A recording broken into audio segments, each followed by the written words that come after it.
Welcome to Raw Conscious Talk Podcast. I'm your host, Tammy Cheney. I dive deep into extraordinary journeys, out-of-body experiences, near-death awakenings, encounters with the paranormal, the unseen, unexplained, and deeply spiritual. You will hear from real people sharing raw, unfiltered stories.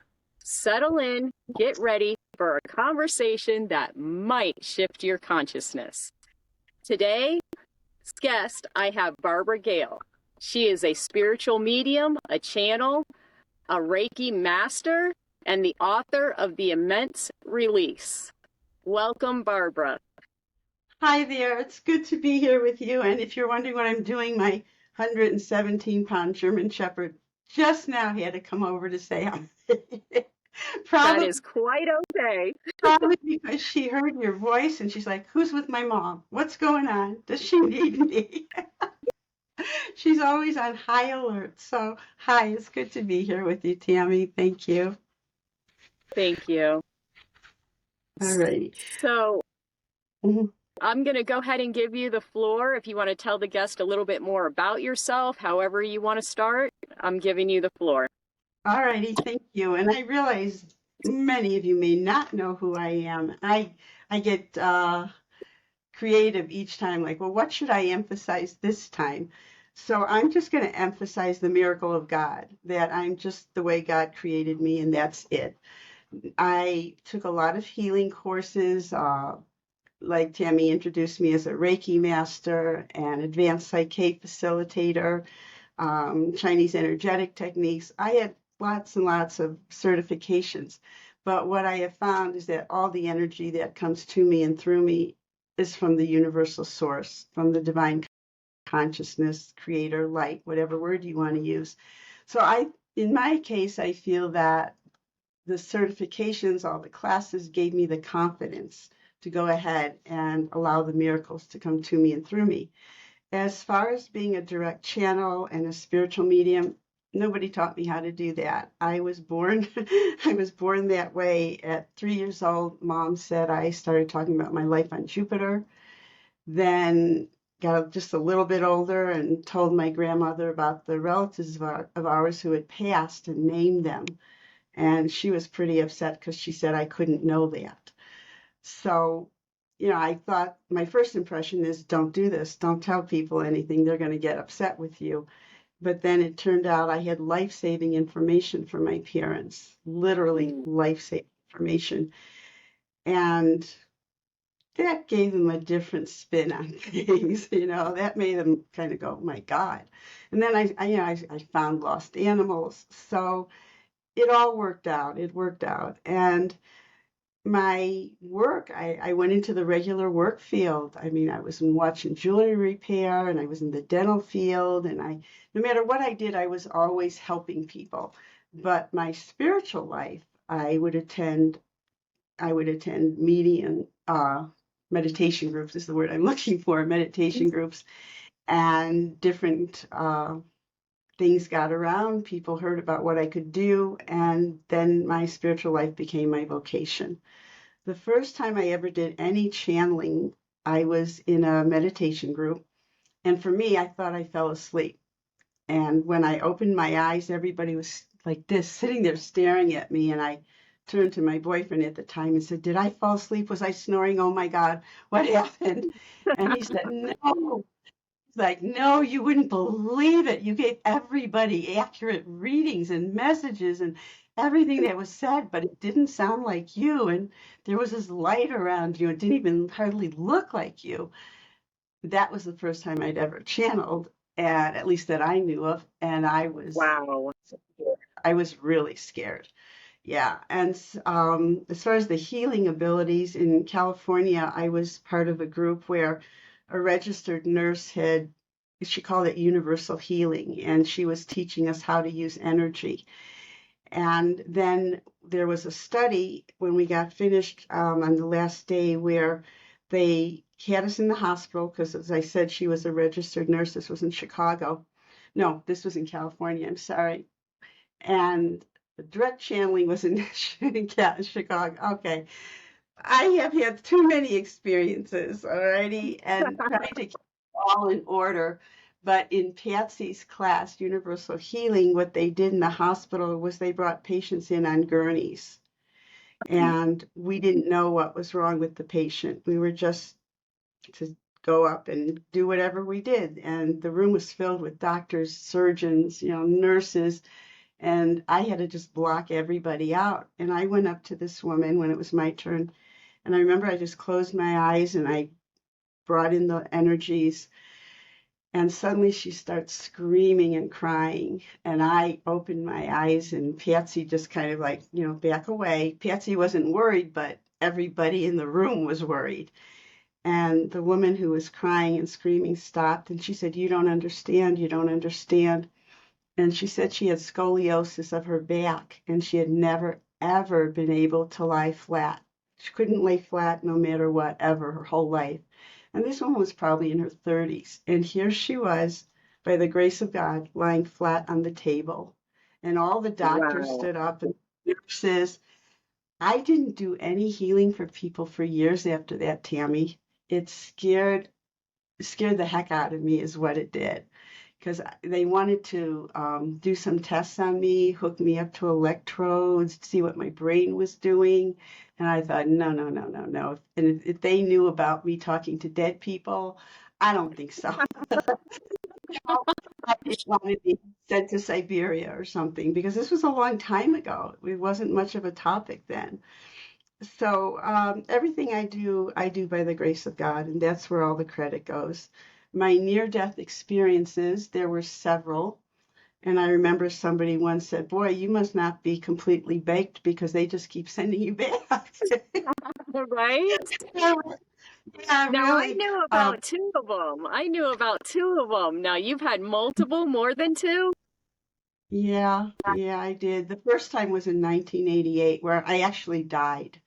And I Hmm. realized near-death experiences, people get sort of like questioning, what does that mean? I mean, do you have to physically die to have a near-death experience? Or when I had anaphylactic shock from peanuts, that was almost dying. And I Hmm. left my body and I went into the light and I saw my dad, and that was worth everything to me. I would do it again. I don't care.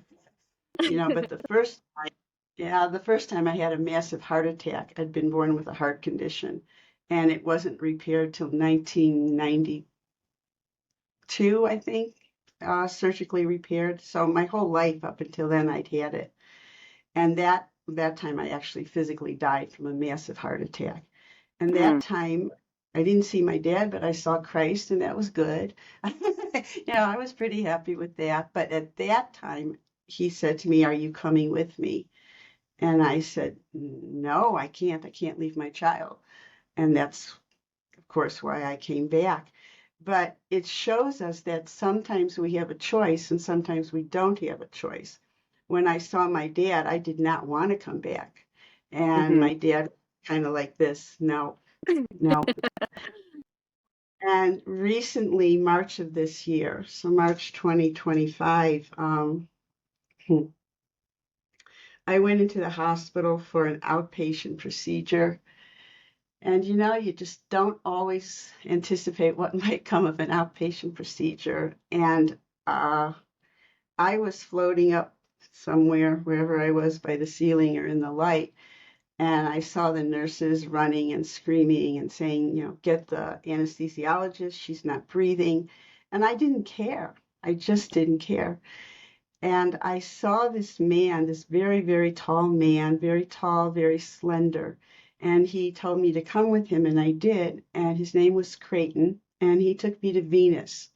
Now, I had always talked about when I was growing up, my life on Jupiter, but I didn't know about my lifetimes on Venus till just now in March of 2025. And it was so beautiful, pink and gold and white, and there was crystalline, these big, huge crystals everywhere. So I know scientists could say to me, "She doesn't know what she's talking about. That's not what Venus looks like. And human life can't exist on Jupiter." However, there are parallel dimensions where Earth exists in another dimension, what we call the new Earth, some of us. So that's the Venus that I went to. And when they did finally bring me back, I remember grabbing this nurse saying, "Did you see him? Did you see him?" And there were all these people in the room, and I was oblivious to them. And she said, there was nobody here. Who do you mean? I said, that tall man.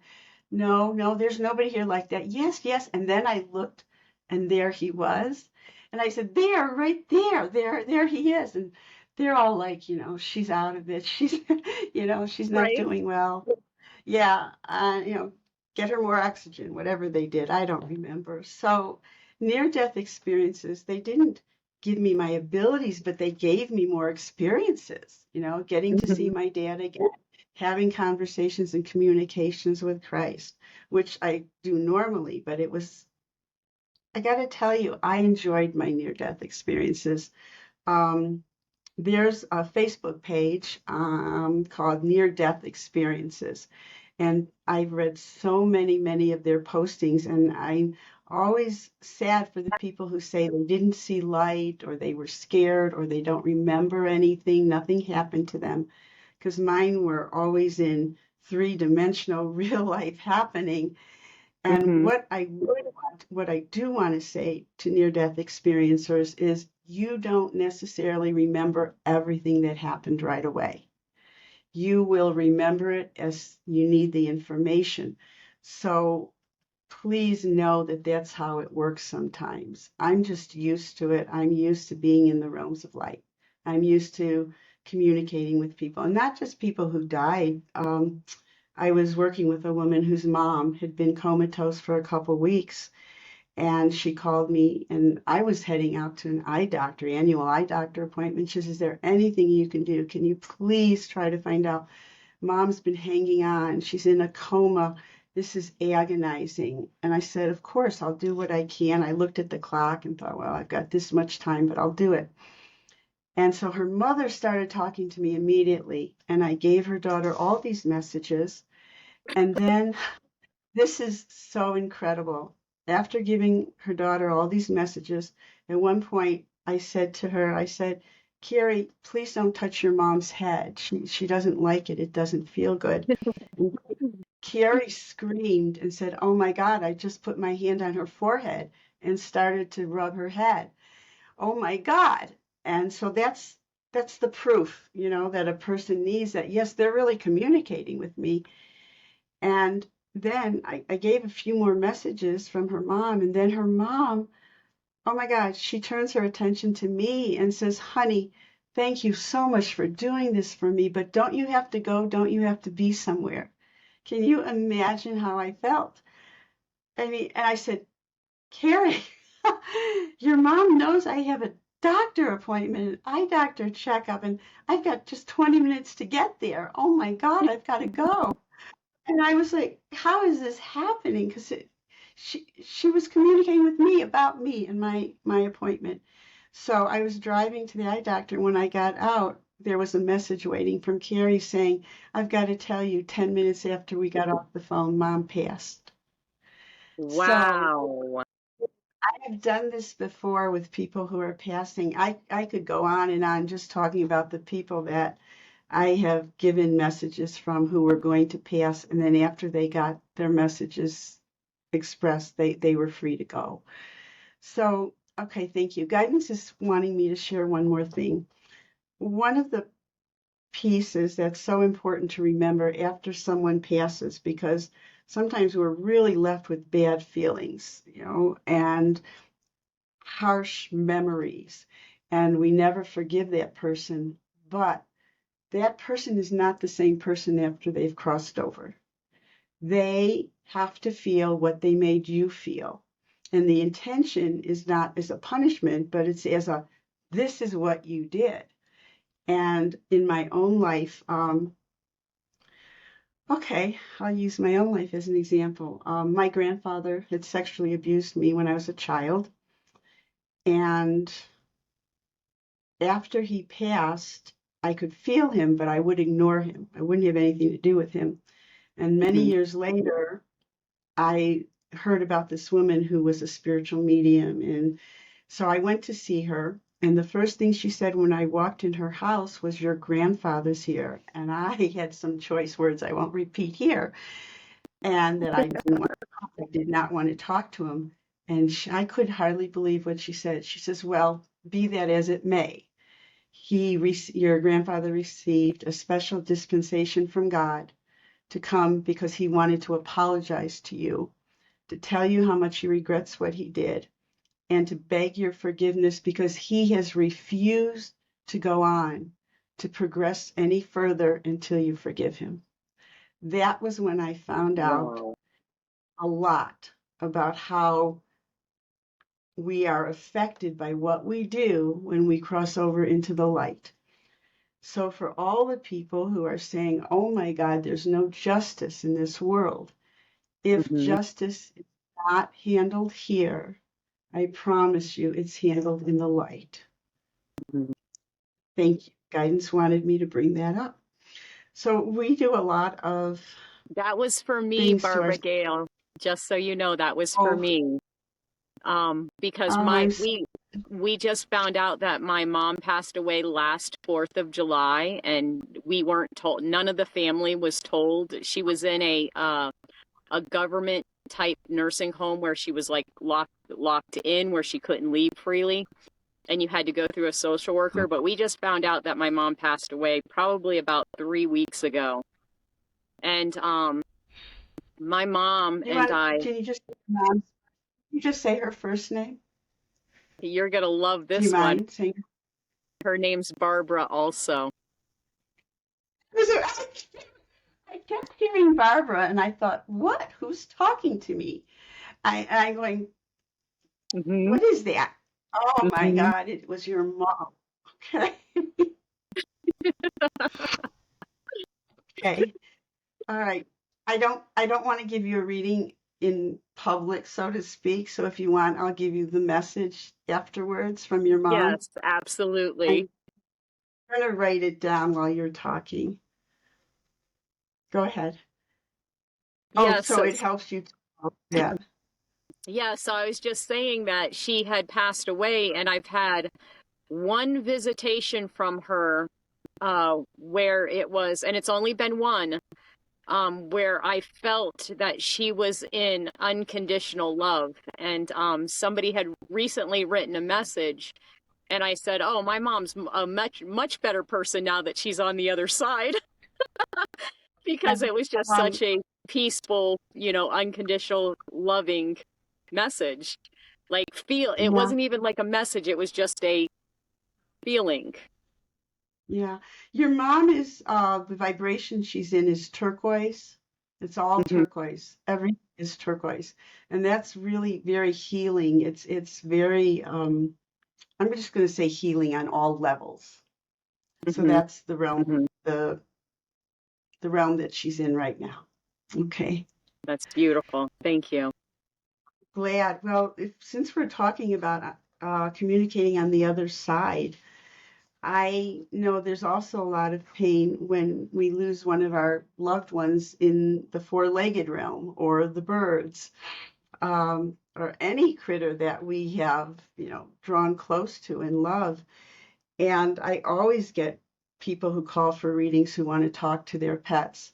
And one day I came home from a pool party and my cat Dawn was at the doorstep, and I had never seen or held, I was a city girl, a dead animal, an animal who was deceased, who'd left their body. Hmm. And I was horrified. I picked her up. She was cold. She was hard. Her body was rigid. I felt guilty that I wasn't there, that she passed alone. I was a wreck. And Hmm. I walked through the house holding her, crying, and I went onto the patio because I wanted to put her on the chair in the sunlight because she loved being in the sun like that. And I got down on my knees to pray. This is exactly what happened. And suddenly I felt like my physical body was going to go forward and I was going to just fall on the cement, but I couldn't move. I was frozen. And I heard this very loud whooshing noise, like trains on both sides of me. And then it stopped. And I saw Dawn come out of the light. And to say that she was more alive than alive is not, it's not even an exaggeration. She was purring. She was glowing. She looked at me. She made contact with me. And then I said, "Oh my God, you're in the light." And as soon as I acknowledged that, she disappeared back into the light. Suddenly, my body was frozen again. I closed my eyes because I got scared. And I felt like I was going to fall backwards and hit the cement, and the whooshing sound on both sides, and then it just stopped because I saw what I needed to see. And I had so many communications when my German Shepherd Coda Senior, he's Coda Senior because there was a Coda Junior, but after Coda Senior, I had a lot of critters. I even had a animal shelter when I lived in Chicago for cats. But Mhm. when Coda Senior had passed, I just wanted to die with him. We were so joined, just like the one I have now, Jackie. We are just, it's extraordinary. You know what it's like. I'm sure many of your listeners know what it's like. And I couldn't let go of Coda. I couldn't let him go. I was so bereaved. And even though I knew there was no death, and a friend of mine at the time went to her massage. It was the next day. She went for her massage, and she had been with me at the vet's office when we let Coda go. And she went into the home of her friend where she got a massage, and she knew the dog there, and the dog always loved her. But this time the dog was barking, wouldn't let her in the house, wouldn't let her move. And then the massage therapist came downstairs to see what was going on, who was also very intuitive.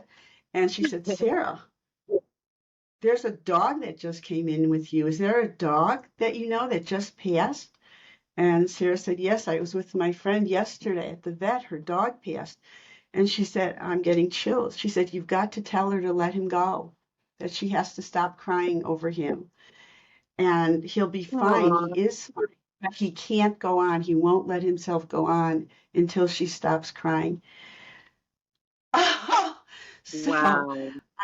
I know firsthand how broken I felt when my dad passed because he was just the light of my life.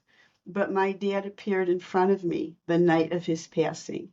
I was sitting on a sofa and talking to my mom, who lived in a different state, and I had only a candle on, the lights were off, and we're talking about what we have to do now, what the arrangements are.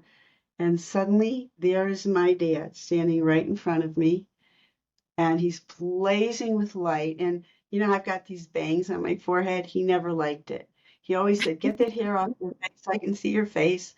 And he literally reached over with this hand that's shaped, covered in light, and he was able to take the hair off my forehead.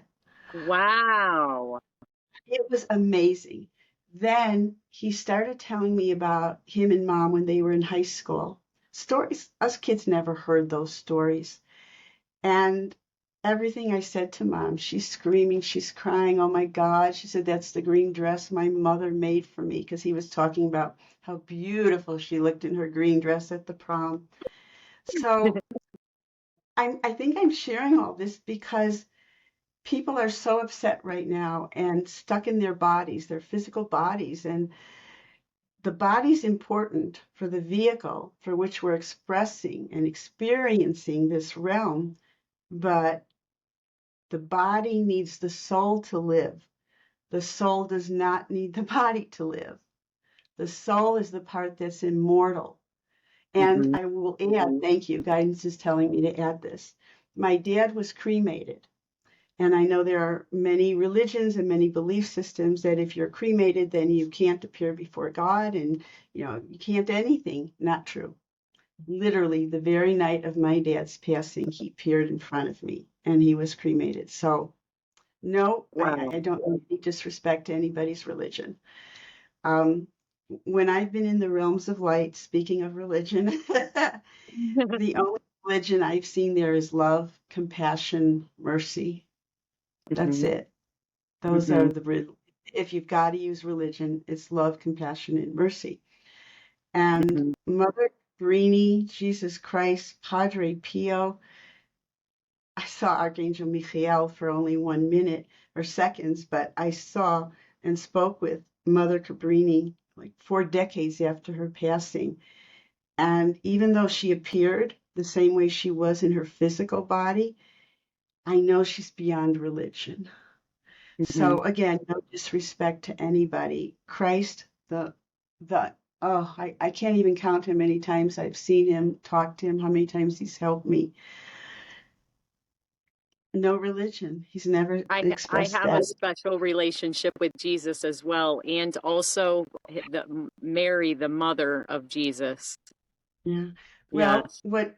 when I've spoken with Jesus, I call him Yeshua, and he Mhm. told me when he speaks of Mary, mostly he talks about Mary Magdalene because he Mhm. tells me she's beloved.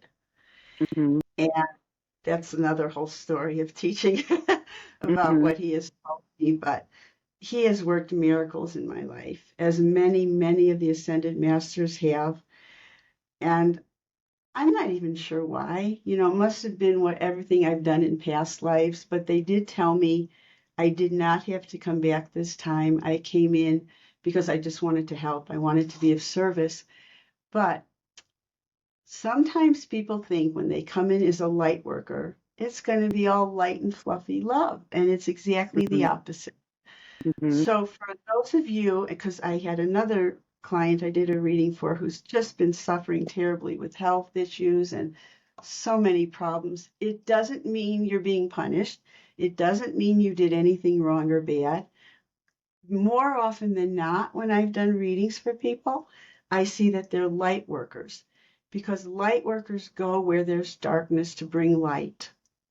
Mhm. So a light worker doesn't get an easy breezy pass. Okay, that's Mhm. not what happens. So the people who are most in the thick of it, and believe me, my life was in the thick of it. From the time I was born with the sexual abuse and the beatings and physical abuse, and when I was older, the rape. Mental, emotional. Yeah. Yeah, yeah. I And I'm, we're like twins, Barbara Gail, you and I. oh, light workers. This is what light workers Yes. do. And I'll share this for people who've been through this. After I had been raped and left the state, I literally left the state. I I was pretty angry at God, and I Mhm. wanted to know why. You know, why? And it was finally explained to me that that was one of the contracts that I agreed to, that I would give this person the opportunity not Mhm. to do what he did, that I knew I would come through it and survive it. I knew Mhm. then also so many people who had been raped and sexually abused have been my clients because Mhm. traditional talk therapy does not get the energy out of your body. It does not revoke the contracts you made. And so people tend to keep recreating the same abuses in their life until they figure out they don't have to do it anymore. It literally becomes post-traumatic syndrome, and Mhm. it starts recreating on its own from the energetic components. So everything that's happened to me, it seems like it's like, okay, then all these people who've been raped or sexually abused as a child somehow find me and I help them with that. My Mhm. near-death experiences, I have more insights into that, so I can talk about the near-death experiences and help people with that. Whatever we as light workers go through, it's to share that and to help others. I know Mhm. this. Mhm. And please don't ever take it on yourself and say, you know, what did I do wrong? What did I do wrong? It's not Mhm. that you did anything wrong. It really isn't. Mhm. I mean, I was born with a huge, like, huge cross on my belly. And I hated it because in grammar school, you know, you have to get undressed in the girls' locker room. And I didn't want anybody to see the cross on my belly. It was bad enough. No, my mother just was like, go away, don't bother me with that. But when I think I was 20 or I just turned 21, maybe I was living in Chicago. I grew up there. And I heard about this wonderful astrologer and mystic and medium, Caroline. And so I went downtown to make an appointment with her just for, clarity on things in my life.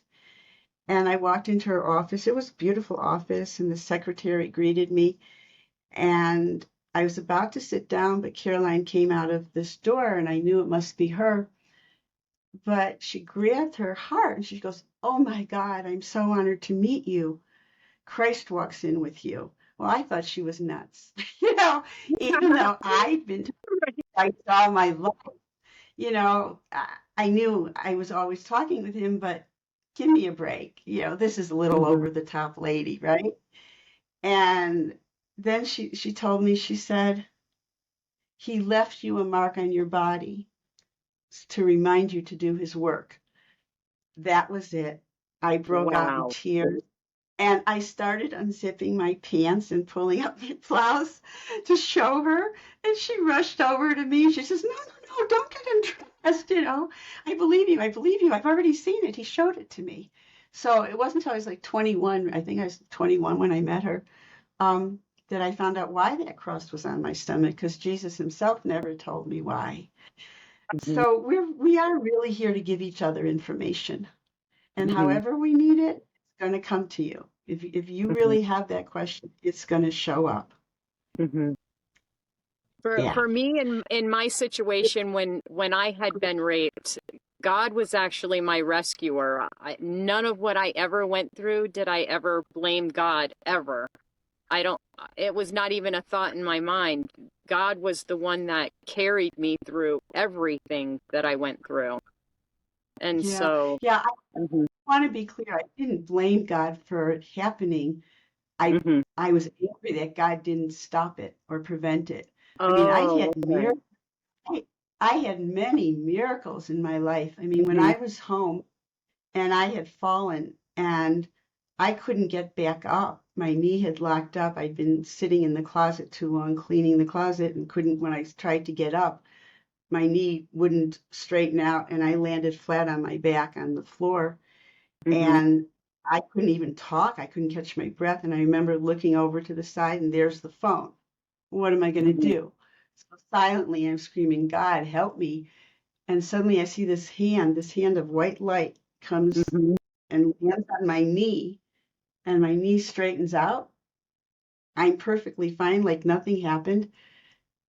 Energetically, because I'm very sensitive to energy, I knew it was Christ, and I mhm, yelled, "Thank you, Jesus." So those mhm, were the kind of miracles I was used to, but it didn't mhm. happen in this instance. However, I Right. was told it could have and would have been worse if not for divine intervention. Mhm, So sometimes, and I guess I'll say it this way, sometimes we pray for something and you think your prayer's not answered, and it's not that it's not answered, but we have to go through some things. We mhm, have to go through certain experiences. And again, sometimes it has to do with karmic contracts that we can mhm, revoke. We don't have to do it any longer once we decide, I volunteered for this, but I don't want to do this anymore. mhm, mhm, So, but other times there are things we do have to go through, and everything we go through affects everyone else. I mean, when I had that anaphylactic shock near death experience, it affected the restaurant because they didn't listen to me and they put peanut oil in the food, and then it mhm, affected everybody in the hospital, doing their jobs and their expertise. So everyone gets affected. This isn't just mhm, about one person. Everything's connected. And I know sometimes we don't like to think in terms of being connected to everyone, especially if you're talking about somebody like murderous dictators. We don't want to think we're connected to them, but we are. mhm, It's just, I didn't make it that way. It's not my, that's not my law or rule or my anything. This is what God has told me and shown to me. And that's why somebody I was talking to was saying, "But I don't know how to forgive. How can I forgive? It's not okay what happened." And I said, "Of course it's not okay. But what I have learned, what guidance has shown me, is every thought, feeling, and emotion has a frequency. Everything does." Um, Matsumoto's book, Water, about water, okay, he had done some work with with very fine-tuned instruments of taking pictures of water. If you type hate on a bottle of water, it showed how Mhm. the molecular structure changed and got all disjointed. And then you put love on the bottle of water, and it turns into this beautiful flower. So picture that's what it's doing. Yeah, the book, his name of his book is Messages from Water, if you want to get it. Thank you. They're like the name of the book is. So if you understand that premise, when somebody says, I can't forgive him, I see trauma with color and energy in a body. Mhm. And I can tell you, it is killing you. It is killing the body. It is crippling your body, whether you get leukemia or cancer or, lymphomas, whatever happens, that's what it's doing to you. So by not forgiving the other people, literally forgive them for they know not what they do. By not Yeah. forgiving them, you are hurting yourself. And I don't want to talk politically, so I'm going to have to talk just general terms right now. But there's a world leader that has confounded me how he can be so completely out of touch with any kind of moral compass. And then when I was meditating one day, about 2 weeks ago, guidance showed me his childhood. It, Mm. the things they showed me. And I said, I think I would rather not have known because now every time I see him, every time I listen to him, I'm like, oh my God. I pray for him. Mhm. That's what I do. That's And extremely interesting what you just said. Very yeah, interesting. Hmm. yeah. That's why we're told to pray for our enemies. And again, I'm not talking about religion. I am talking about energy and frequency. These teachings are not explained properly in the Bible. They don't say every thought, feeling, and emotion has a frequency. And if you take in the frequency of hate and anger and indifference and apathy, then that frequency is going into your body. It's slowing your vibration. And oh, by the way, it's making you sick and killing you. Hmm. Hmm. That isn't in the Bible, but that's how it works. That's the way it is. Right. So that's what I do. And I was having a conversation with someone the other day, and she says, how do you do that? I say, literally, forgive them, wake them up. That's my prayer for all these world leaders who are Mhm. so hostile. Please, God, please. I pray for divine intervention to awaken them to their divinity because killing one or killing another, it's never worked. Do we see Mhm. peace on earth? No, because there's always another to take over. So that's Mhm. my prayer for divine intervention for everyone to awaken. I don't see that in the near future, if you want a prediction. And things are going to get worse from what I've been shown, Mhm. but we are not without help. There are, thank you. I'm sorry, I'm carrying on two conversations here. So we have a lot of beings from other planets who are benevolent, who, like Creighton from from Venus, John, Commander Spaceship Five for weather control, saved my life and my friend's life. So, aside from God and ascended masters and our departed loved ones' Mhm. influence, we have a lot of extraterrestrial help. And the truth be told, there have been extraterrestrials, if you want to call them that, here from the beginning of this planet. Mhm. They've always been here, and we're just as much aliens to this planet as they are. So, Mhm. again, that's just what I know to be true. And the Right. only thing I talk about is what I have learned through direct experience, like seeing my cat in the light or communicating with departed people and getting confirmation that these are accurate communications, or what God has shown me and told me. I I don't think, I don't hope, I know these things are true. There are certain Mhm. undeniable truths, but I'm not trying to convince anybody of anything. Mhm. That's pointless. Everybody comes to greater and greater truths. When you're 5 years old, you believe this. When you're 10, you look at a 5-year-old, go, get away from me. I don't want to play with you, right? When Mhm. you're 50, it's like, whoa, get away from me. I don't want to play with a 10-year-old either. They're idiots. So that's what it's all about, We depending on, continue to evolve, right? You're exactly, not the depend. same as you were when you were 1 or Well, 5 or hopefully 10. not. Hopefully Right. some people in their 40s, 50s, 60s, 70s, and 80s, again, I won't name anybody, don't seem to have learned anything. Mhm. They're thoughtless and unkind. And at the very least, you could do no harm. If you don't know Mhm. what to do, Mhm. don't make things worse. Don't hurt Right. anybody.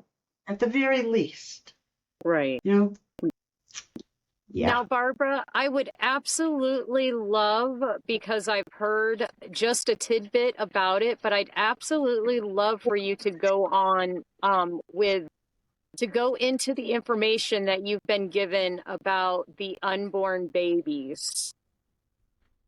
Oh, did I bring that up? No, I did not. No. Okay.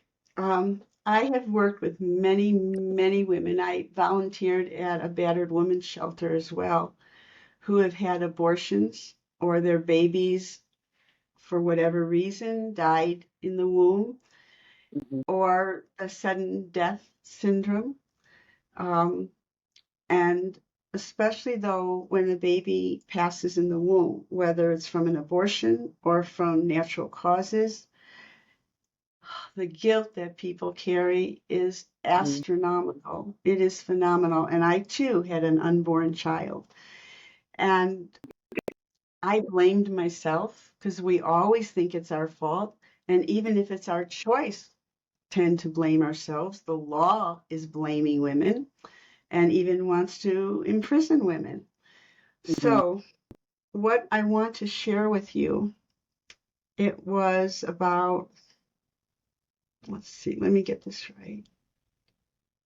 Maybe 15 years after the fact, after um, the what happened with me, the abortion, and there were there's always extenuating circumstances. We'll just leave it at that. Mhm. And so I was with my daughter and my grandson who was little, and yeah, so it had to be at least 20 years ago, actually. It was at least 20 years ago this happened. And so we were looking for a daycare for my grandson, and we went to this woman's home, and she and her daughter had a daycare center in there, and they were going to take us downstairs and show us around where the kids were playing. But they said to me, the daughter said to me, my son is really shy. He's scared of new people. He'll hide behind a chair and, he'll poke his little head out. So please don't go up to him, don't talk to him or anything.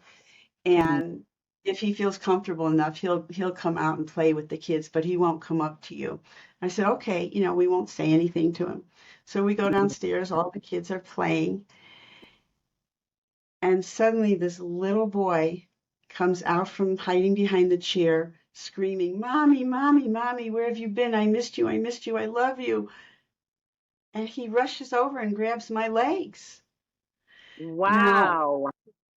I will share with you that the child that I'd had was with, or didn't have, was with an Afro-American man. And Mhm. so my child would have been a mixed child. And this child was a mixed child. He had the black curly hair and the dark skin. He probably looked exactly like what my child would have been. And he's holding on to my legs and he's crying, Mommy, Mommy, I missed you so much. I've been looking for you. Where have you been? I got down on my knees. My daughter, the woman, and the grandson, nobody spoke. I don't even know if they were breathing. And I'm holding this little boy. I'm just holding him. He's kissing me, so I'm kissing him. And suddenly I hear God say to me, we wanted to release both of you of this heartache. He was never meant to be born with you. He was never meant to come in. Both of you need to let this go, but we knew you needed to know that each of you are in each other's lives. And I heard it. I literally looked around because I thought there was somebody standing there. but this was from God. And I know I use the word literally for emphasis because I am telling you, it was like somebody was standing right next to me, talking to me. And then he kissed me one last time and said, "I love you, Mommy." And I said, "I love you too." And then he ran off and played with the kids. Well, the mother, the mother, meaning, the mother of the child and the grandmother and my daughter, nobody said anything. We kind of said, "Well, thank you for showing us yesterday. It was nice to meet you." And we were shown upstairs and to the door. What a gift. What a, if I were to say God is a generous God, that's an understatement. Mm-hmm. It's absolutely an understatement because to give me a gift like that, but it wasn't just a gift for me because I don't know how many women that I have helped who have lost a child. However, that this has helped. And since we're talking about that, thank you. I've got guides on both sides of me saying, say this, say that. All children go immediately into the light. Mm-hmm. Immediately. I've communicated with many who did not survive the Holocaust. Mm-hmm. Many. And I was shown that the children, it was just like that. They went right into the light. When they crossed over, because these were mass murders, and I will call them murders because that's what they were, there is a huge amount of light. It is a light of such power that it dissolves everything unlike the light. Mm-hmm. And that's how the people are able to let go and proceed into the light. But the way it was explained to me was if a person is determined to hold on to the pain and the fear, then they receive their particular help that they need. But otherwise, because people have said to me, what happens in mass murders, mass killings? How is that handled? And I was shown how it's handled. The light is beyond anything you can imagine, and it is all encompassing in these souls. Mm-hmm.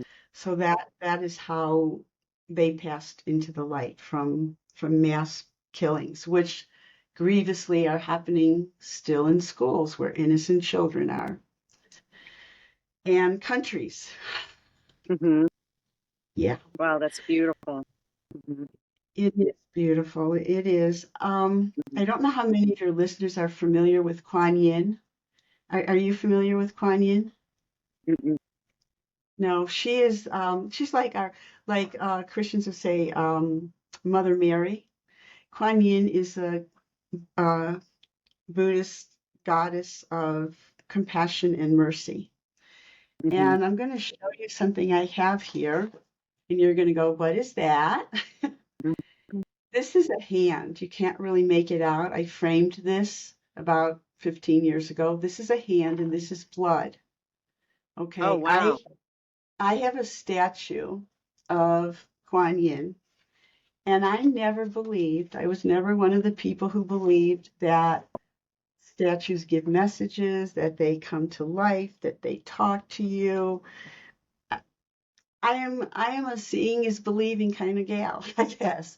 And maybe Mm-hmm. that's why God has given me so many experiences and so many miracles, and then to pass them on. But I was going through a hard time letting go and forgiving somebody. And I was walking through the house, and my huge, really large, kind of like the size of my amethyst, very tall Kuan Yin statue was on a very safe table, out of the way of anybody. And suddenly I hear this ding on the floor because there wasn't carpeting there. And I'm looking to see what hit the floor. Her hand was lying on the floor and blood was dripping out of it. This is I. Wow. This is God's truth. If I had not seen it with my own eyes, I would never believe anything like that. Mm-hmm. And I immediately heard her voice, and she said, "I am the goddess of compassion and mercy, and I am passing this on to you. I give this to all whose hearts are open and who are willing to give of themselves with compassion and mercy." That Now is in retrospect, powerful. it's Wow. extraordinary. It's Mhm. extraordinary. In retrospect, I wish I'd taken it to a lab or something, but I didn't know what to do. I was shaken. So I Mhm. kept that piece of paper towel and I framed it with the hand and I keep it on my desk because it reminds me compassion and mercy. And guidance Sure. is injecting here. Compassion and mercy does not mean that you tolerate abuse. Mhm. Let's not make that error in judgment. It does not mean you tolerate abuse. You remove Mhm. yourself from the abuser. Because again, Mhm. I have volunteered and worked with battered women's shelter, and I have helped women who've been through this. I went through this, and you don't tolerate it. But then Mhm. when you get out of it, you need to get it out of not just your psyche, not just this Mhm. physical part of your brain, but you need to get it out of the soul memory, the cellular memory. Mhm. And that's where I come in. I work on all those levels to help people really, really clear so that it doesn't come back and it's not a Mhm. trigger anymore. Mhm. So, again, direct experience light workers, God bless you. You're not being punished. You didn't do anything wrong to deserve this, but you're Mhm. learning through this experience what it feels like to be human, to be hurt, but then take that hurt and turn it into helping others. Mhm. Yes, that is a beautiful message, and I've personally worked through so many things because of all the knowledge that has just come flooding in. And I know things are changing for everybody, but I've had so much knowledge that has come flooding in just in the last three, maybe 3.5 years. And it has been just so incredibly healing for me to have that knowledge. Hmm. Right. And there's a lot of judgment on this planet about disease, Hmm. whether it's paralysis or learning disabilities or Hmm. autism or um, any disease whatsoever. Hmm. And guidance is bringing this information in right now. I don't know if they've ever talked to me about this before, but they're saying these are because these people are actually gifted with a different frequency, and that Yes. frequency Thank you for match. saying that. Yes. I've got chills. I've got chills Yes. and goosebumps. Their frequency is not matching everyone else's frequency. Hmm. So if a person, for instance, is stuttering, doesn't mean there's anything wrong with them. You just can't discern what they're saying. You just can't Yes. match their frequency. And they're showing me, wow, they're really showing me this fast. They're showing me a speed, a reel that's sped up going, well, somebody whose brain functions that way knows exactly what they're saying and they can tell you. But because Hmm. your brain is going at a slower frequency, doesn't Hmm. mean there's something wrong with them. So that's why judgment is better left to our creator than it is to us because we're not in a position to judge. We don't Yeah. know enough to judge. Yeah. I was going to say that. They just brought that in. That it needed to be said that because I am in 100% agreement with you when you speak about like autism and different disabilities and stuff like that. I really truly believe they're gifts. I don't believe they're disabilities. Although this world's not set up to operate with them, Right, it's right, changing. Things are changing. So the exactly right. Things mhm, are going to have to change. And I know mhm, firsthand that there's a lot of spacecraft here. I've seen them. And mhm, John, commander of Spaceship Five for Weather Control, saved my life and my friend who was with me. So sometimes they can help us and they can affect certain changes. There's mhm, also, not sure what guidance has called it, psychological warfare that's going on the mhm, planet mhm, because there's so much misinformation.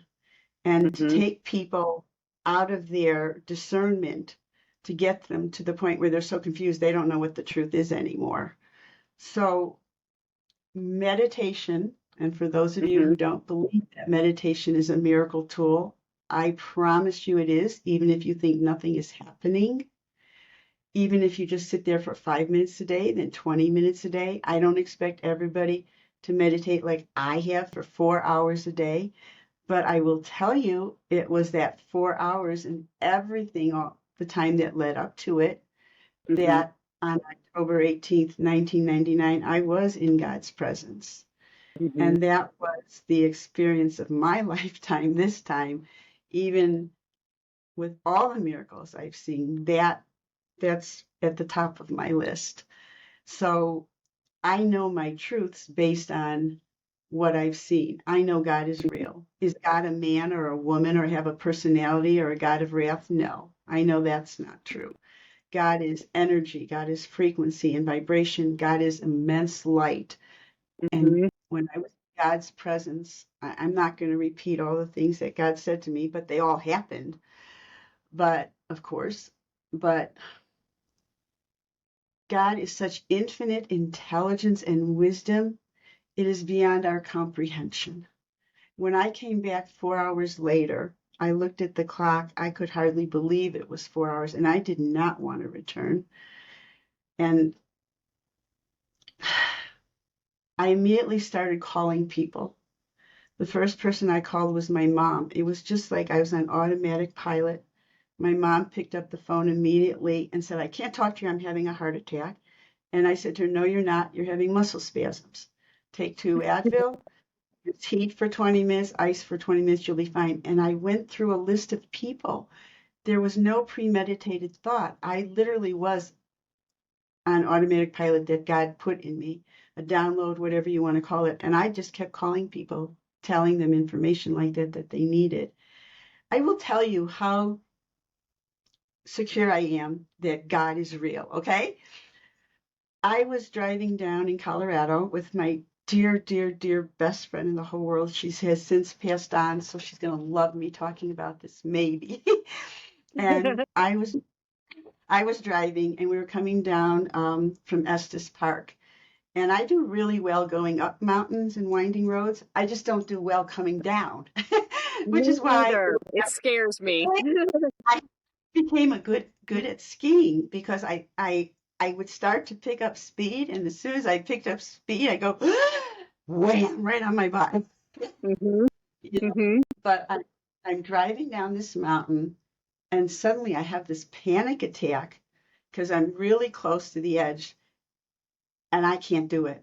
And Sandy's talking, the radio's on, and I'm screaming at God in my head, I can't do this. I can't do this. And I closed my eyes. And I'm not suggesting anybody do this here, okay? Do not say, Barbara said to do this. I'm not. But I closed my eyes and I'm silently screaming to God, please take this car down. I can't do it. I can't do it. You can do it.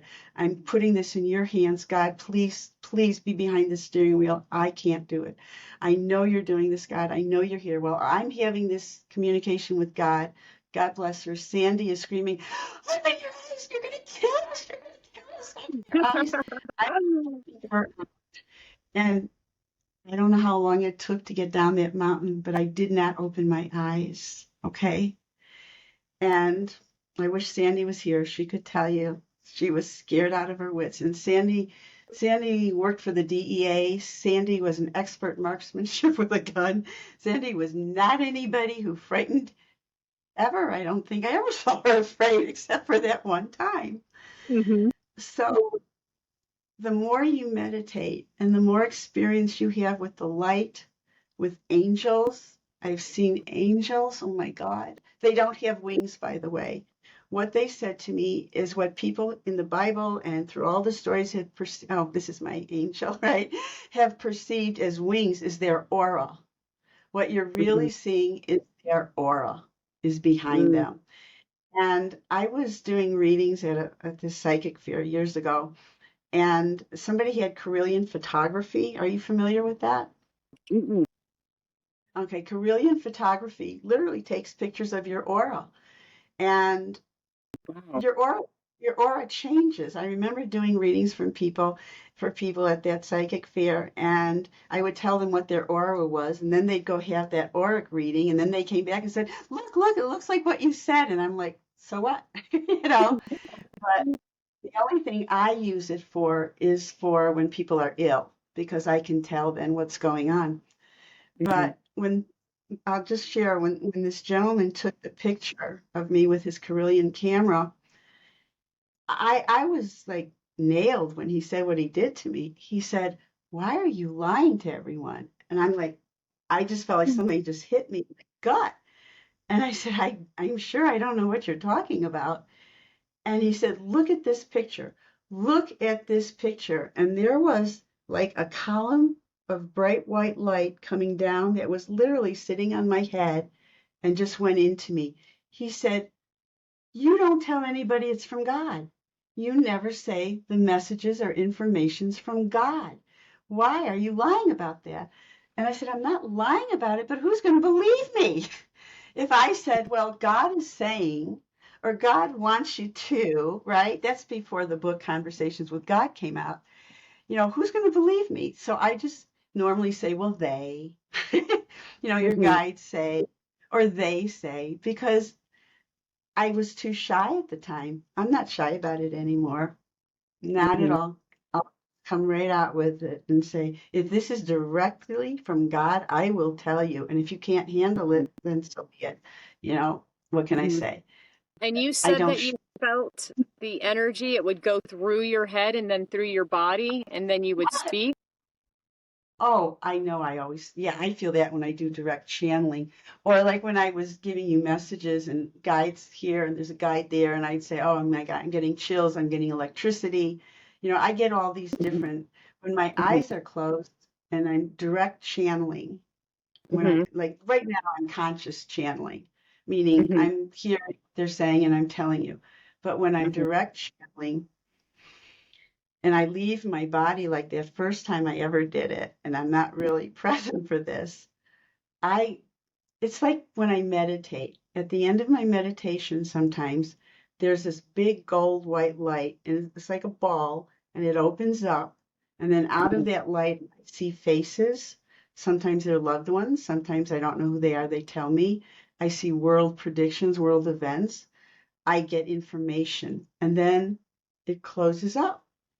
So if I'm doing trance channeling, I go into that light, just like I do at the end of my meditations, and then guidance, whoever's speaking, will come in and you will talk with them directly, and you can feel the energy. People have said I even look different, and wow, I've got lots of stories about that. I mean, one time when I was in church, it was a non-denominational metaphysical church. I was the minister and then I was the pastor, and I was doing healings on one Sunday morning. I, meaning Christ, was doing the healings, not me. He came in and through. So that was a trance channeling.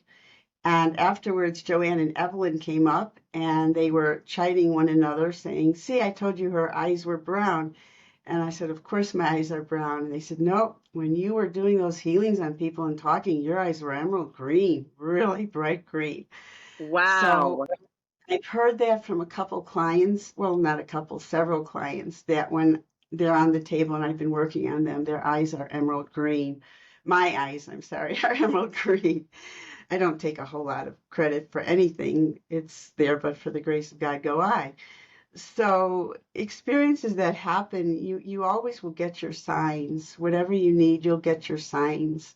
Mm-hmm. And some people just they're ready to be the channelers, to be the light workers, to be the Mm-hmm. message givers. And it's because that's their job this time. Mm-hmm. Doesn't mean they've done it all the time, but it's their job this time. And I try to do my job. When I died in Arizona in 1988, I'm not going to go through the whole story here because we've been for such a long time talking, but a man named Ralph Bergstresser, he came to my aid by way of my mother called and told me I needed to call him, that he was in Scottsdale right near where I was living. And she didn't even know I died. She didn't even know I'd had a massive heart attack. She didn't know anything. But God was using her.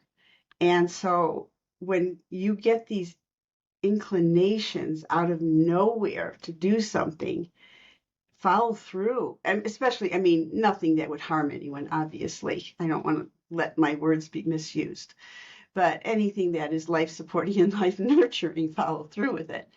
And my Mhm. mother had this feeling. She just had to tell me. She read Linda Goodman's book, and there was this whole chapter on purple plates, which Ralph Bergstresser had invented for healing. And she said, he's right next to you, and I feel like I have to tell you his phone number, and you have to call him.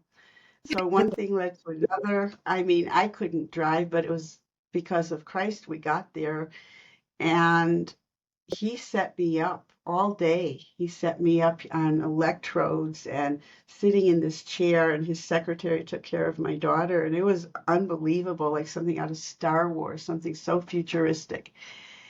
And at the end of the day, after probably 9 hours, he took my daughter and I to Denny's for dinner, which was incredibly far from where I had just been with him, in this Mhm. altered world. And he said to me, while my daughter's drawing pictures, he said, "Do you realize you had a massive heart attack and died?" And I said, "Yeah, yeah, I know that."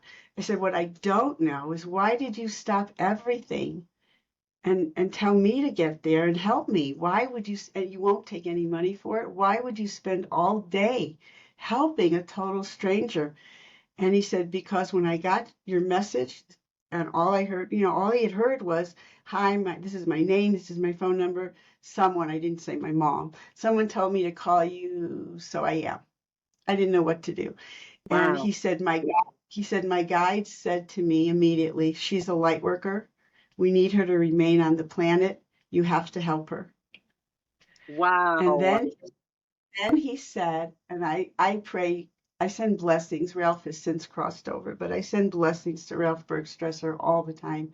And if you Google him, you'll see the work he did with Tesla and the genius of this man, the absolute genius of him.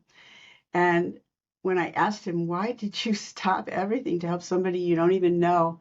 He said, "Because my guides told me you were a light worker. I had to do, all these things." He said, "I had to help you remain here." And then he said, "And I always do what they tell me to." And he became kind of my inspiration. It's like my mantra, you Mhm. know, always want to do my best to do what the guides tell me to do what God tells me to do, because that was an extraordinary thing he did. This is a very, very famous, well-known, busy man who dropped everything to help a total stranger. Wow. It was extraordinary. It was really extraordinary.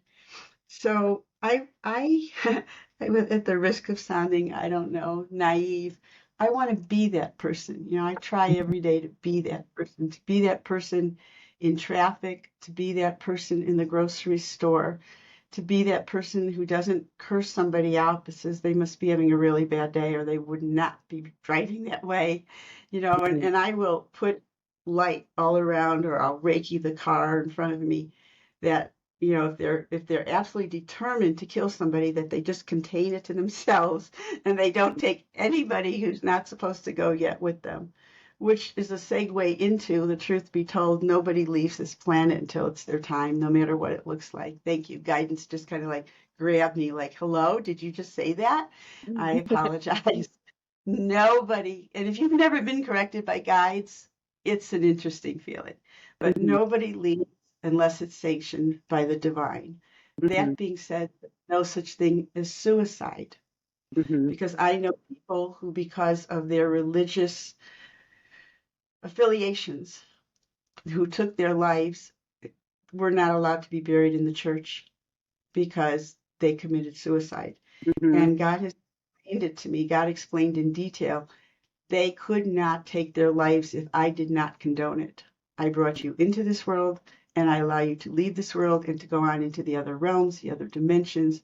Nobody leaves without my permission. So there's so many barbaric things that we believe, so many ridiculous things, that people kill one another in the name of God, when God Mhm.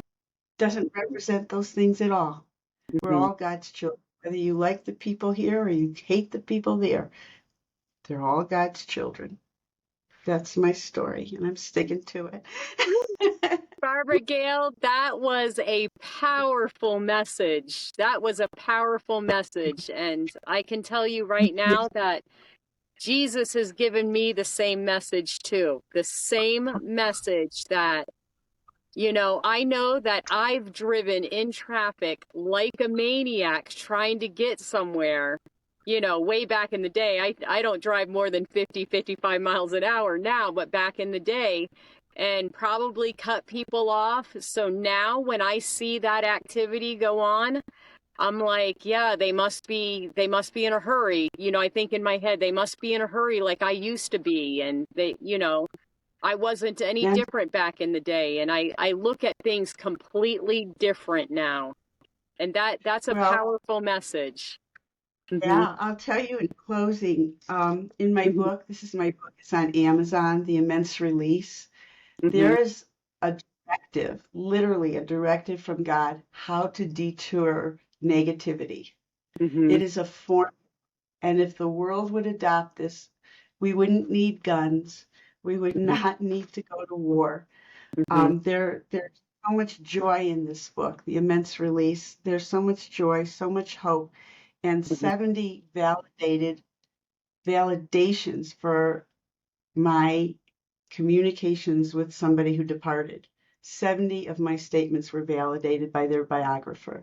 Hmm. So this is Well, even proven. tell us, Yeah. tell the guest where, yes, tell Yeah. the guest where they can find you at. Oh, sure thing. The name of my website is indicative of where I get my information from. It's Answers from the Light. Answers from the Light, because I get all of my answers from the light. So my website is answersfromthelight.com. On Facebook, I'm Barbara Gail. On YouTube, I'm something else. But all of my little social media things are on my website. So that will work. Okay, good. Yeah, and I'll put all your links down in the bottom of the video so everybody will know all the links for you. So we're gonna go Thank you. ahead and wrap this up. Barbara Gail, that Yeah. was the entire message was a beautiful message. Very just life changing, and I'm sure for many people, a lot of things touched my own heart personally that you said. And thank you so much for watching. If you've made it to the end, I'd love to hear from you in the comments. Your words of encouragement mean a lot, not just to me, but especially to the guests who come on and share their deeply personal experiences. These are real people and they do read your comments. The best way to Yeah. support the podcast is simple and free. Like, subscribe, and share. Until next time, stay curious and stay conscious. Thank you, Tammy.